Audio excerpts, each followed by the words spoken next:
Thank you, Emily, and good morning, good evening, everyone, wherever you are. Thank you so much for attending this webinar on this glorious July Tuesday. My name is Christophe Fiessinger, and along with David Robbins, today we're both Purview product managers, and we're going to be talking about this new solution that we just launched back at the end of April, so just a little over 2 months ago. Which comes to complement our existing stack of solutions. So first, we'll start with, overview. Why did we build these solutions? What is its purpose? Then David's gonna give a overview of the solutions, a demo, and then we'll cover some usual questions we get about this new solutions. Again, this is your time to ask questions. While we can obviously talk about this all day and we're pretty passionate about this new solution, this is really your time, so do not be shy and leverage the Q&A in the webinar to ask all your questions. There's no bad questions at all, especially with the new Purview solutions. So let's get started. Again, what's going on in the world today, and hopefully, I'm preaching to the choirs, but I'm sure you're all reading the news on and off. But basically, the data breaches are increasing, and not only they're getting more frequent, but they're also becoming more broad and impactful in terms of the scope of data that could be breached. The second thing is, obviously, from a skill set, the cybersecurity workforce, there is a shortage in the industry. We can't get more professional fast enough from schools or train. And that's creating a challenge to react potentially to breaches. And then the last but not least, if you have ever been impacted by a breach, and I don't wish anyone, typically the statistics in the industry takes almost a year, so 292 days to mitigate a breach. And again, this is just the durations. I'm sure you can imagine the potential millions of dollars of lost productivities, mobilizing folks from IT and different part of the organizations to react when such incident happens. So that's some of the high level stats. Let's talk a little bit about the solutions that we're launching to tackle that. And that's what we introduced, like I said, back at the end of April when we launched it in public preview, which is Microsoft Purview Data Security Investigations. And basically, there's 3 pillars to the solutions. One, the first pillar, and again, we're going to go in details into this. It's all about identifying the risky data, and you'll see there's different ways to do so. Then once you've identified a corpus of data that represents a risk, then it's all about doing an in-depth analysis of the content within that data to look at all those risks, and there's many risks we can detect. And obviously, once you've confirmed some risks, then it's all about mitigating them and moving forward with your day. Now let's again frame DSI within the scope of Purview. So that next slide basically reiterates our offering that we have today with Microsoft Purview. And I'm sure you heard about our data security offering, but basically there's like 3 pillars, and DSI becomes the 4th pillar to that offering. So obviously, I'm sure you're very familiar with our data loss prevention solutions, with an information protection solution that helps you label data. And then last but not least, our insider risk management solutions that helps you track user risk based on activities they have within the tenant. And you can see in the bottom right corner, we got data security investigation, which complements the existing stack, which will help you go deep in terms of doing content analysis for potential risky data. Now you see there's 2 other things as part of our offering for Microsoft data security. There's this notion of adaptive protections that we've launched a few years ago that automatically, as a user becomes more risky, he or she can be put in scope of a DLP policy, and potentially you start to restrict access, and it's all automatic, and you don't have to lift a finger to put someone in the penalty box if they start to have risky behavior. And then last but not least, you're seeing at the bottom of the circle is this notion that we introduced at Ignite last year, and you'll hear more at the next Ignite, which is we want to, from a Purview perspective, from a data security, why don't we try to give you to be more proactive, which is this posture management play that we introduced that you can see also in the Purview portal. So with that, a little introductions, let's start diving into the 3 pillars of DSIs. So like I say, the first pillar of the solutions to identify risky data is to discover that risky corpus that potentially has data that could put your company at risk. And you'll see in the demo, but basically there's 3 ways to do so. You can either start directly within DSI and can launch an investigation. Maybe someone called you 1-800 number and say, this David guy looks fishy. Maybe you should do an investigation of what kind of data he's manipulating or exfiltrating. So that's one. Or you can see, you can also launch an investigation straight from Defender XDR. So you get an alert or an incident, and you see suspicious behavior in mailbox and files, and again, right there you can launch an investigation. Or the third one that's rolling out this month is you can do the same thing from an insider risk management case. Now, the other thing I want to repeat is typically it's going to be top of mind. So this is the first versions or public preview. We're early in the journey, but it works with all the N365 data estate. So whether it's email, Viva Engage, SharePoint, OneDrive, Teams, OneNote, you name it, we can analyze it. The other question typically I get on this slide is, hey, how about if I get a corpus of data that's not N365? And the way customers that have been using it in private preview for over 6 months now, the way you can easily do so is, and that's actually how we tested it from an engineering perspective, is download that corpus of data wherever it resides, that other SaaS applications or wherever it is. In my case, for instance, I downloaded the publicly available Enron data set. And then you can just upload it to a dedicated SharePoint files, whether it's emails, GitHub, whatever it is. And then obviously you can point an investigation to that SharePoint site. So again, it's one workaround to analyze data that wasn't created in N365 tenant. So that's the identify pillar. The next pillar, which is really the exciting one, which is really the breakthrough in terms of innovation, is this investigate pillar. And again, you'll see David show you hero screens from those solutions as he's demonstrated to you. But this is what gets me very excited as a long-time Microsoft employee, as a techie. This is where we're using all cutting-edge large language model, running in Azure OpenAI to help you find those needles in the haystack at scale and at speed. So stay tuned for that. But the 3 things typically we name drop. We can categorize the data so we can help you kind of get a sense of potentially what kind of risk are in the data. Then the one I think is really powerful, this notion of vector search. So you'll see that how vector search is drastically different than, let's say, traditional keyword search. And again, we'll talk later about that. Yeah, absolutely. You wanted to add something, David? No, I was just going to say here, it's when you were talking about the real value of this tool, DSI's ability to kind of reason through a large amount of data to quickly identify the risk is really something that's new for the world of Purview. And, it's really exciting to see. And actually, I look forward to showing you a little bit more details when it comes to the demo. Yeah, no, thanks for chiming in, David. And then the last pillar, you investigate data. Hopefully you confirm or rule out potential risk. And this last pillar, like I said in the intro, is, okay, great. What are you going to do with the risk? How do you mitigate it to prevent such risk in the future, or to mitigate, let's say, the blast radius?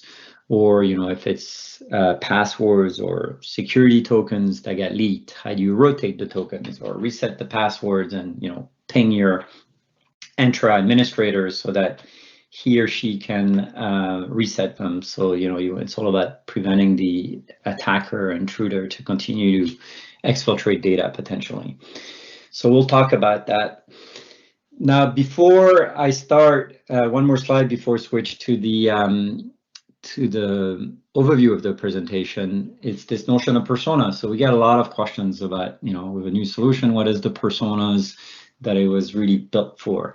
And again, if you remember what I was saying in the introductions, it's about a data security risk. It fits right along our data security offering made up of DLP, RM, and MIP. And so typically what we've seen in private preview and past years doing research, or us at Microsoft actually using the solution day in, day out, but it's typically a data security admin and teams within your organizations. Second persona obviously is the SOC analyst, and that's, for instance, why we built the integration with Defender incidents, Defender XDR from the get-go, and we're seeing definitely a lot of adoptions from that, because that was a gap. For instance, that the SOC analyst doesn't have in Defender is the ability to do deep content analysis and get a full picture of what's actually happening with an incident. And the third persona, which I'm sure a lot of you typically probably are familiar with, we're also obviously seeing data compliance teams. And you'll see when we talk about the scenarios that I know I've talked about data breaches, but we actually have quite a few customers that are using DSI to look not at an outside-in breach potentially, but more at employees that are misbehaving, that are doing fraud or bribery.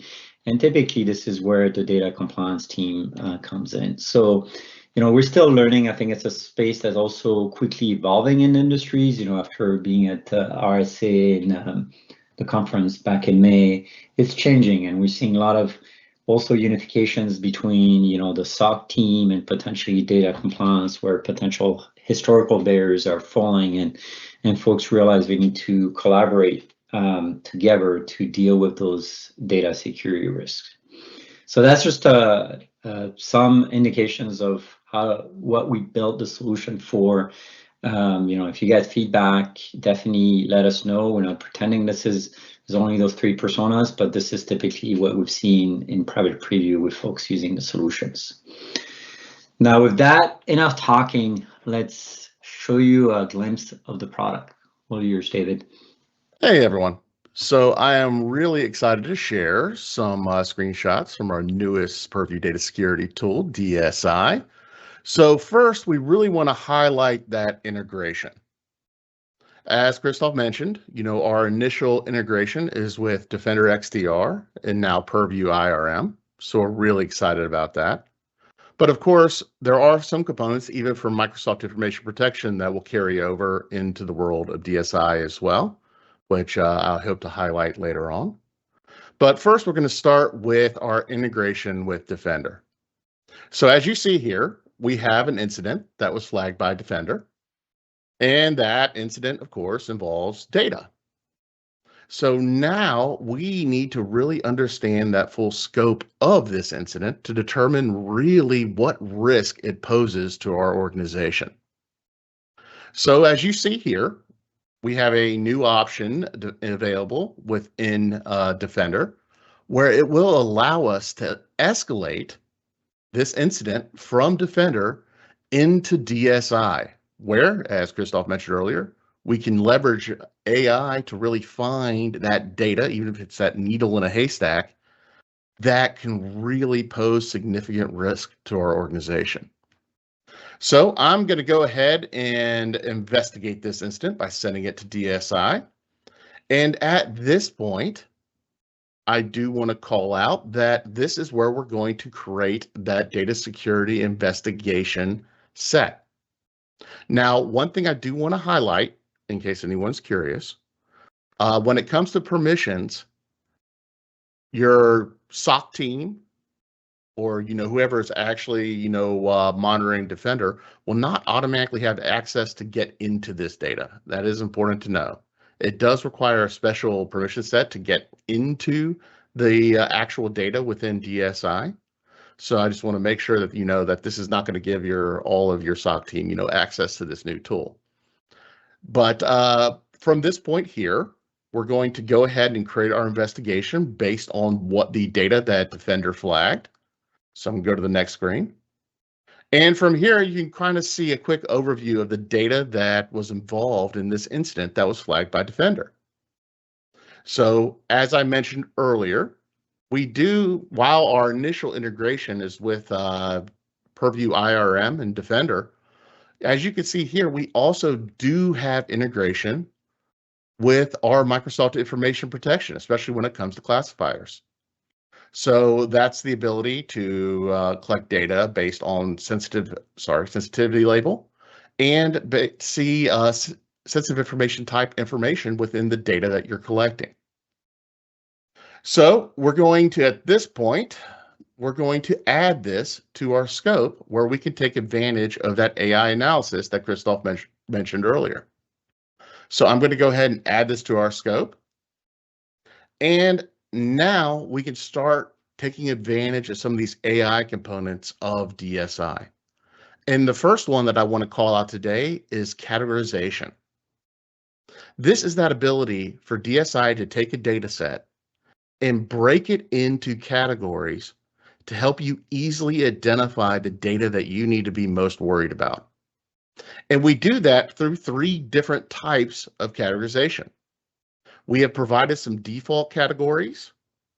These are ones like credentials that our customers are often very interested in. But we also allow you to create your own categories too through the use of custom categories. So if there are some categories that are specific for the type of investigation that you're doing, you can use DSI to create your own custom categories as well. But that's not all. Once again, we can leverage AI in basically, if you're running searches within this data, we can actually offer you suggested categories based on the type of searching that you're doing. So if you're doing different searches related to a specific type of investigation, DSI will make suggestions of some categories that might be useful for your investigation to get that resolution. So when you run the categorization job, that will take you to this screen. And on the left, you can see the categories that DSI generated. And as I mentioned earlier, we have our default categories, which include ones that a lot of people are very interested in. I'm guessing a lot of people on this call are also very interested in. Things like credentials and access, health information, incident investigation, intellectual property, PII. These are all things that are very commonly found within investigations. But as you see here, we have ones that these are the suggested categories that DSI is generating and our custom categories if you were to generate custom categories. Now, that's not all we do when it comes to categorization, because we actually break down these categories again into different topics. So over here, you can see our top categories. And then you can actually look at the different categories within this particular topic. So in the credentials and access category here, we found these different topics within the data. That includes credential information, API tokens, MFA backup codes, and potentially other topics as well. So these topics allow you to get a little bit more granular within that particular category to try to find very specific information, and it's all AI generated. So these topics are another way of getting that additional detail to help you quickly reason through this data. And next, another great AI component that Christophe mentioned earlier is vector searching. Vector searching goes well beyond the traditional methods of searching, which include keywords, maybe some date ranges, and it allows you to do contextual searching. Now, that's a whole new level of search that we can do within data. So, for example, let's say that I ask vector search to show me any document or email that contains reference of an animal. And there's a document within this data set that is talking about a dog. Even though the word animal never appears in that email, thanks to vector search and that contextual searching, we will return that email, even though it doesn't contain that particular keyword. So this really does go beyond traditional methods of searching data and allow you to kind of see it at a much broader and a more targeted approach than traditional KQL queries, for example. And on top of that, you can also use vector search to try to identify, for example, some other areas for categories. So we have a lot of flexibility, a lot of power within the first two AI components. Christophe, is there anything else you want to add on around categorization and vector searching? No, I think you pretty much nailed it, and it's really a differentiator. And one thing I want to stress is this is not using any of your standard classifications that we have in Purview. Again, it's all using large language models, embeddings, and ChatGPT-4, to name a few, to get to those to that analysis. So definitely something really powerful. What's like David said, what's interesting is as you start doing vector search, the solution starts to learn what risk you're hunting for and starts to auto-suggest what potentially how you should look at the data. I think the best example I can give is recently is with a large customer that was looking for bribery, and they're looking at petabytes of data. And they simply type in vector search the word Super Bowl, literally Super Bowl, the annual sports event. And what I returned in terms of results was a team message from one employee to someone else externally that was offering tickets. So there was no mention of the word Super Bowl, it was just tickets. And again, it shows you the power of, you can only go so far with a deterministic search based on keywords, and this is where potentially you start to see hidden risk thanks to the power of AI and things like vector search. So definitely things that I highly recommend you try that, and you'll see for yourself how different this is from existing search technologies that we already have today in Purview. Thank you very much. So let's talk about my personal favorite AI capability of DSI, and that is deep content analysis. So once we found some data that we are interested in really doing a deep level of analysis on, we can kick off our examine job. When you're running an examine job, you will be running a deep content analysis of data that you've identified to find information that's very relevant to your investigations. So for example, here, here, let me come back to that one here. I am now taking a look at our deep content analysis report that we have generated. And as you can see here, we have taken that data that we've identified through the use of vector searching or categorization, and we have ran that deep content analysis on it to basically identify the content that is most risky to our organization. So for example here, we have generated the risk score, which you can see over here, where you can quickly sort to the content that is most likely to be at highest risk to your organization. And we will give you a risk summary. So for example, in this particular email, this email contains login credentials for a service account, and it actually gives you even the service account information, which was exchanged between two internal users within this domain. And once we've identified the risk, we give you the risk summary, and we will even give you the mitigation steps that DSI recommends to take to mitigate the issue. And not only that, DSI will give you the thought process behind that. So not only will we identify the most risky content through the use of deep content analysis, we will give you suggestions on how to mitigate the incident, and actually give you what DSI's thought process and why it came to this conclusion.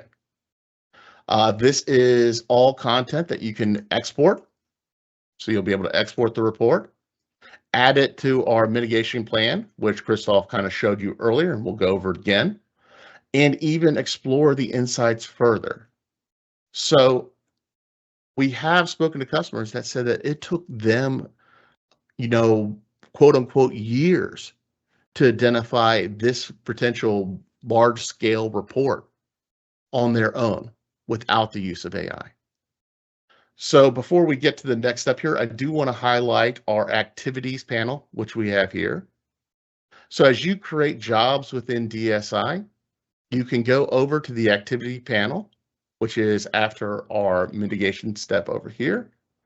And in here, you will see the status for all the jobs that you have ran, including some additional information that will help you explain kind of what DSI has done. So I did want to make sure that we call this here. It will give you kind of the statuses of jobs, providing information around ETAs, and any other information that might be relevant to these jobs. So now, after we have ran our deep content analysis, let's talk about something else that is unique to the world of DSI. Another incredible capability of DSI is the ability to visualize correlations between that impacted data, the users, and their activities. And this is to help you really understand the context that you need to guide your next steps. So for a quick example here, let's say that we've uncovered a highly sensitive document.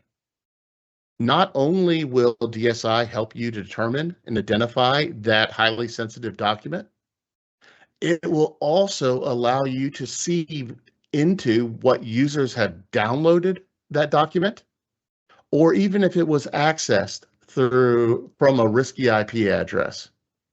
So this is one way that DSI can really help you understand the full quote unquote blast radius of one of these security incidents. So that is some new capability within DSI as well. Hey, just to Christophe, jump in. Yeah, good. Yeah. So I'm like David, this is very powerful, which is, again, it's already powerful to find those needles in the haystack, those data security risk, whether it's, credentials, tokens, customer information, whatever it is. But then we layer on, we know that the attacker, pretend today's Tuesday and pretend that maybe the incident occurred on Friday during the July 4th. We know whoever is the attacker or whether it's a rogue employee, you can assume that they didn't sit still over the weekend and they continue to exfiltrate data. And this is a great way to get that holistic view of, hey, maybe I was investigating data from David, but suddenly here we're painting the pictures that maybe it wasn't just David's account that got breached or David that was grumpy, but maybe there's two other individuals. So again, this illustrates how it works in real life, which is as you start your investigation and you start peeling the onion, there's other venues, other branches in the investigation that you discover. And as a good investigator, obviously you've got to analyze every branch of the tree. And that's what we're highlighting by showing the activity. What's powerful about this view is we're not just combining user activity logs that I'm sure you're very familiar with, that you have access to within Purview, things like SharePoint, Christophe download a SharePoint file or delete a SharePoint file or change a label, email, audit log, yada. But we couple that with the Entra audit log, which is again not available in M365, which is very powerful, which is, okay, when did the user come in, what IP address? And then we layer on from a threat intelligence, is this IP address risky or not? Is it one of my competitors? Is it coming from a nation state? So suddenly it paints that picture that, oh my goodness, I was starting with one investigation on one user, but maybe I need to fan out and look at two other users that maybe also get their account compromised, or maybe are also colluding with David to do bad things. So this is a really powerful way to not just layer the activities, both unify audit log, Entra, signing audit logs, but also the ability to layer on risk around IP address that the users access some of the files from. Now on this slide, we typically get a lot of questions about, hey, can I enrich the audit log, yada, yada, yada. So stay tuned, there's gonna be a lot more on this topic. But again, we think this is another thing that would differentiate DSI from what's available today in the market. Back to you, David. Yeah, thank you for the additional context here. It's such a powerful ability. And now let's talk about mitigation. So once again, thanks to DSI, we've identified the at-risk content, and now we're going to add it to our mitigation plan. And this is your mitigation report here. So as you identify risky content and add it to your mitigation plan, not only will we provide the recommended steps for mitigating that content, which we showed earlier, but you can also assign these different actions to other individuals within your team. So if there's for example, a job where we need to have a credential or accounts reset, you would be able to assign that task to an individual and basically confirm that it's been resolved. And of course, once again, the mitigation report is exportable as well, and you have the ability to update these various statuses as you work your way through the report. So another screen I want to show you in DSI is our summary overview. So as you are going through your investigation, we also do have this summary tab. And within the summary tab, you can see information about the investigation, information around your usage, which we'll talk about a little bit more later on, the items within your search scope, the items within your investigation scope, and give you some additional information as well around the overall incident. And while Christophe mentioned this earlier, I do want to make sure that we call this out as well. You do not have to be using Defender XDR or Purview IRM to use DSI. You can launch an investigation directly from DSI. So you can see here under Purview, DSI, we're creating a new investigation. And we can collect data as well. So we don't have to rely on Defender or IRM to gather that data related to an investigation. You can create a search from within DSI to bring that data directly into DSI, where you can then leverage all those AI capabilities that we highlighted earlier. So just once again, I get this question a lot. Just because if you're not using Defender and you're not using Purview IRM, you can absolutely still get those benefits from DSI.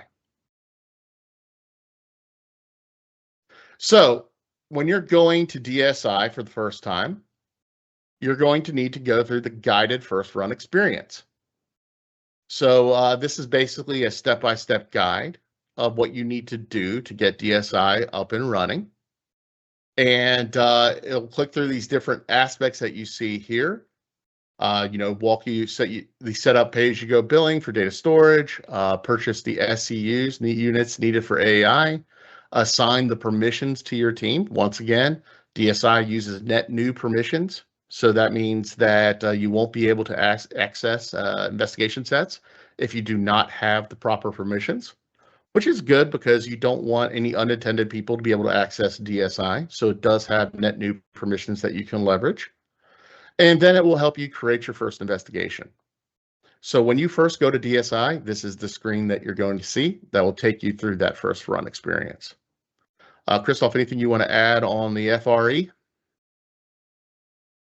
No, I think we'll cover extensively later, but again, this is not, I know it's a big change for everyone, but this doesn't work with any entitlement, aka Enterprise 3 or Enterprise E5 licenses that you're very familiar with, I'm sure, with your existing tenants. So we built this first run experience to help you get started. And hopefully it's pretty straightforward. I've seen in the chat a lot of questions about pricing, and we can talk about it later, but it's a pretty straightforward onboarding, obviously, you know, if you don't have any data, you don't get charged for storage, and if you don't do any analysis, you don't get charged for doing any analysis. That's one thing I want to be very clear on. That's the beauty of pay as you go, is you only you get charged for what you need and the actions that you conduct. Absolutely. Okay, so let's talk about some investigation use cases. Now, while we kind of started off within kind of talking about the world of data breaches, that of course is not all that DSI can do.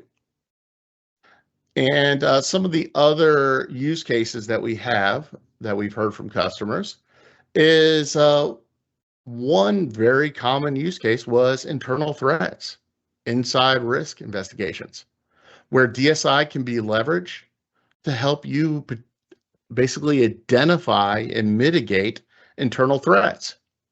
Now, obviously, with integration with insider risk management, if you're using these two tools, they work really beautifully together, where, you know, we have IRM detecting an internal threat and then DSI handling the investigation component to really understand the full scope of that incident.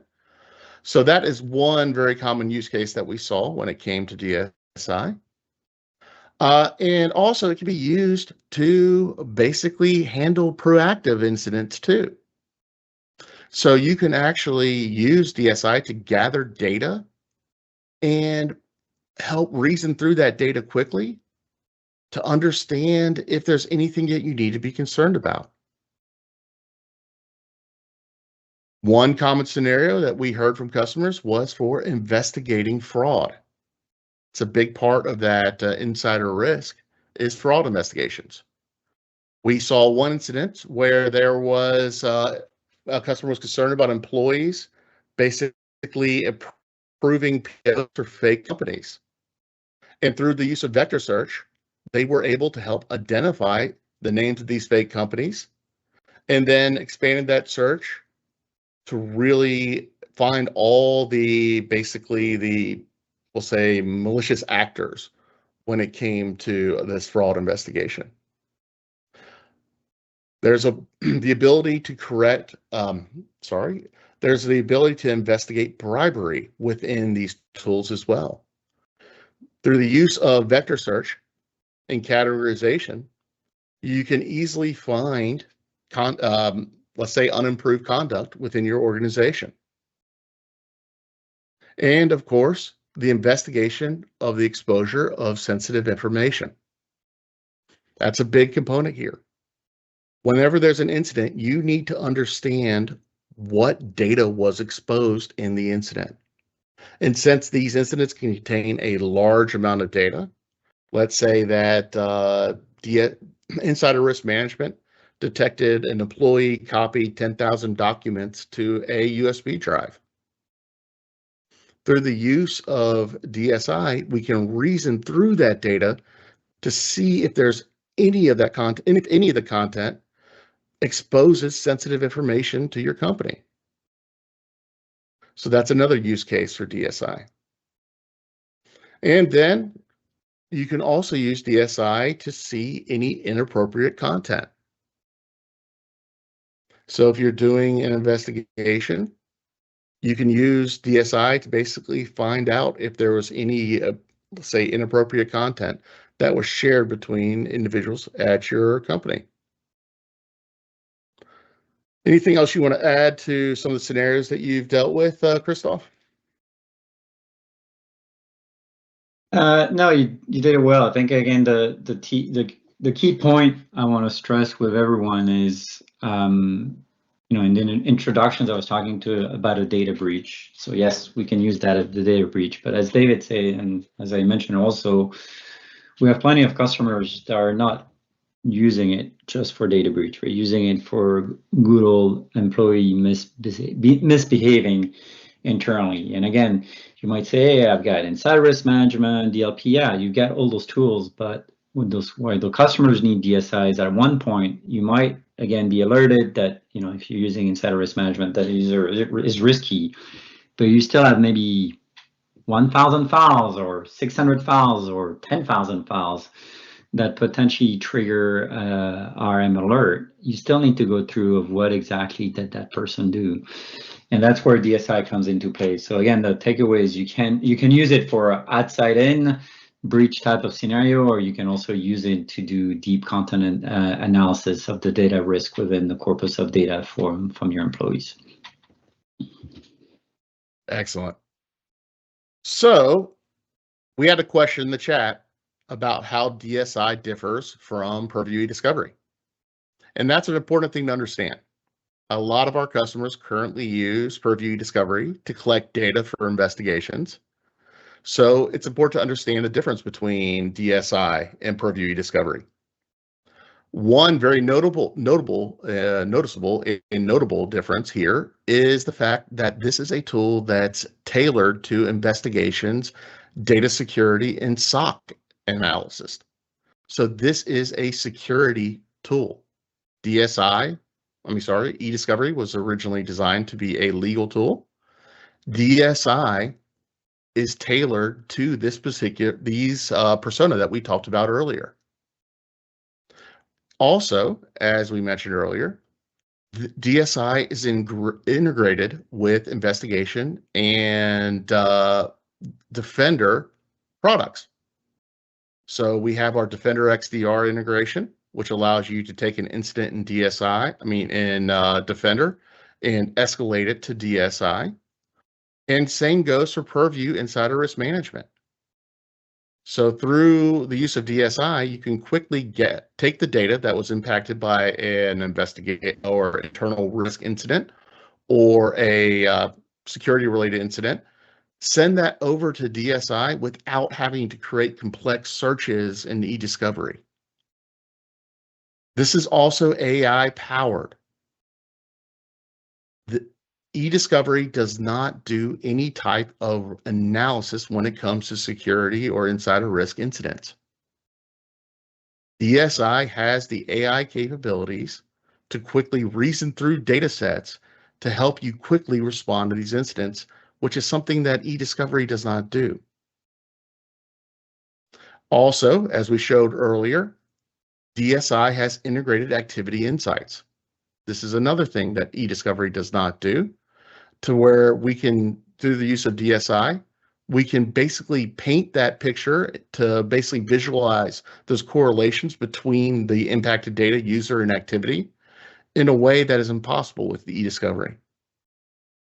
And once again, this is not tied to any specific license level. So this is a pay-as-you-go model. If you're not using it, you're not paying for it. And you don't have to have E5 or any advanced SKUs to be able to use this tool. So here are some common differences between data security investigations in DSI.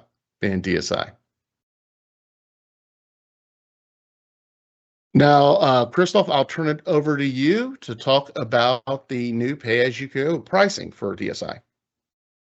Yeah, thank you, David. So yeah, as a lot of you ask, and I've been feverishly trying to answer all the questions, this is new in terms of how you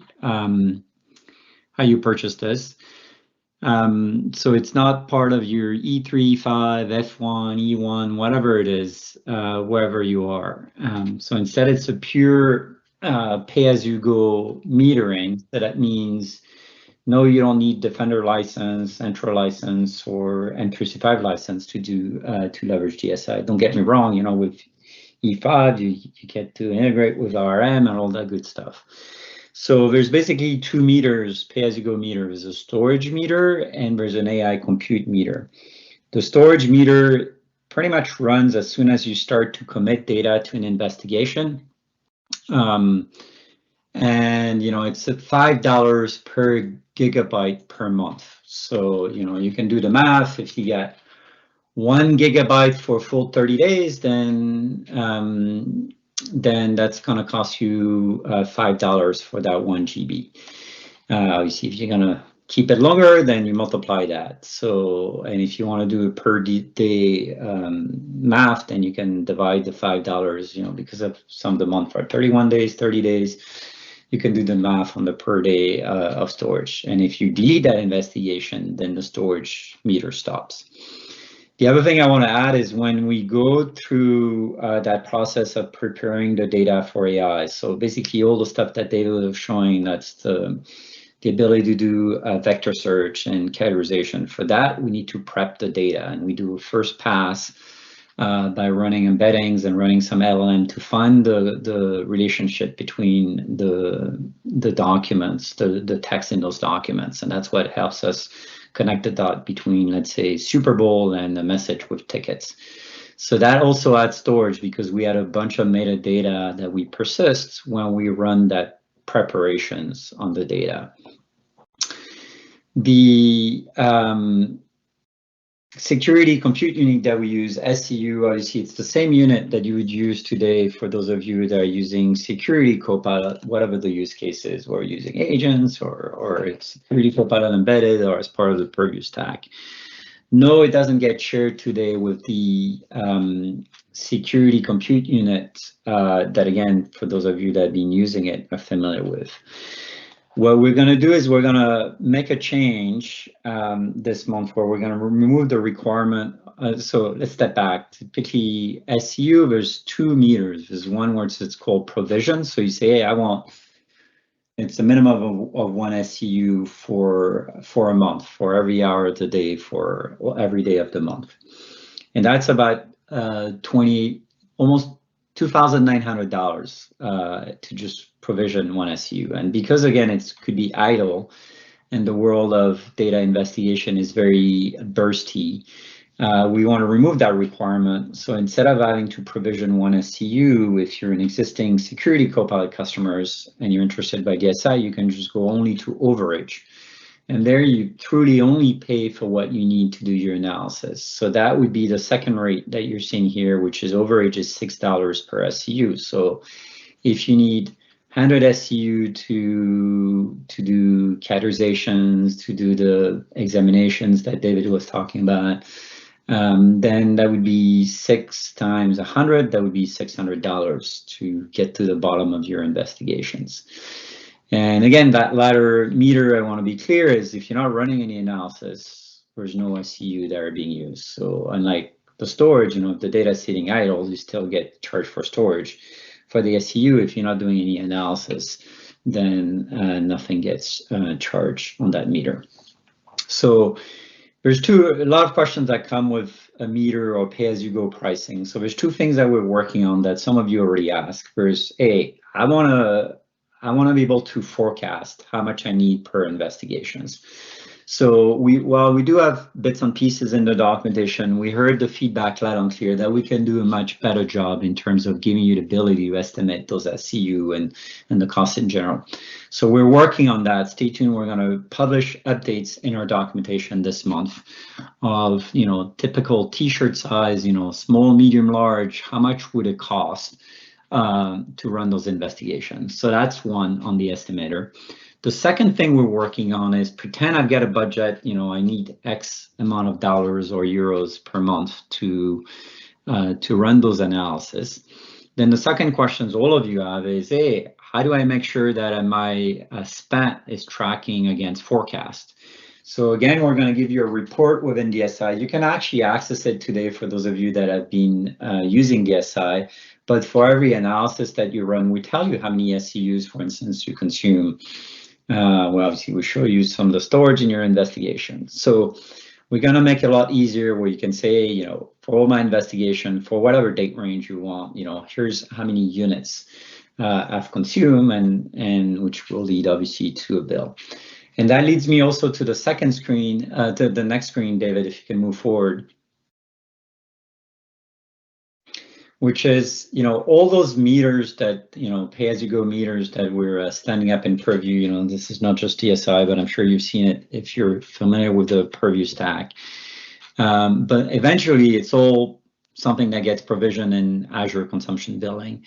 And for those of you that have never seen Azure Consumption Billing, there's a lot of things you can do in the Azure portal to put, to track your spend, to look at your forecast, to slice some data and change some of the parameters. So I highly recommend, if you've never seen the Azure portal for those subscriptions, then definitely look at it. For instance, a common question I get is, hey, can I get alerted if my spend is higher than my forecast? Which is obviously a very legitimate question. Then yeah, you can absolutely set up an email alert. You can set up a threshold and yada yada yada. And can I slice and dice the data by different pivot, and which is kind of that screenshots that you're seeing there. So there's definitely a lot of things that are available today in the Azure portal. Fully understand that not everyone might have the proper role to access it. That's why I'm saying we're also going to build in the solutions the ability to have reports so that the practitioner can also see what you're spending, to go through those investigations and make sure you're not overspending and yada yada yada. So that's the Azure portal, in addition to all the stuff that we're working on that will release shortly to help you both with the cost estimator and also tracking your spend versus your actuals versus forecast. I think that's it for the licensing questions. So we do have some additional information available for DSI. So please check out these links. They're available today. That includes our DSI blog, our product documentation, and a Microsoft Mechanics episode. So feel free to check those out for resources. We have more coming soon, so stay tuned. As Christophe mentioned earlier, this is still in public preview. So early in the process, but we're very excited about our newest Purview data security champion, DSI. And I think, Christophe, we have answered most of the questions in the chat. I'm just checking real quick here. Yeah, I'm trying to, again, I'll repeat Looks one like more we time. had a couple of data residency questions. Does DSI follow EU data residency? Is that something that we can discuss here?